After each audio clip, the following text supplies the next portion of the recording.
এ নাও তোমার টাকা, আর আমি তোমাকে পরে বলবো।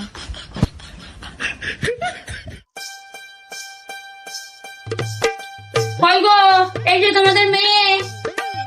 ওই চলে এসছো? এই যে তোমার মেয়ে, টাকা দাও। আরে মেয়ে, তুই 500 টাকা দে। মেয়ে কিসের টাকা দেবে? টাকা তো আমি দেবো।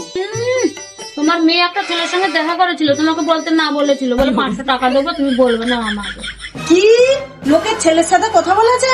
তাহলে আমি তোমাকে টাকা দিতে যাবো কেন? এই আমার সঙ্গে ঝামেলা করবে না। আমাকে ফোন করে কি বলেছিলে?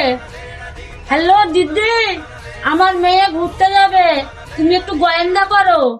আমার মেয়ে কোথায় যায়, কি করে, সব আমাকে এসে বলবে। তুমি কি আমায় বলেছিলে যে আমার মেয়ে কারোর সঙ্গে দেখা করলে যেন না কথা বলে? বলেছিলে কাউকে যেন আই লাভ ইউ না বলে। জিজ্ঞেস করে দেখো, আই লাভ ইউ বলতেই দিইনি। আমি হচ্ছে গোয়েন্দা দিদি, আমার একটা বিজনেস, টাকা পেলো,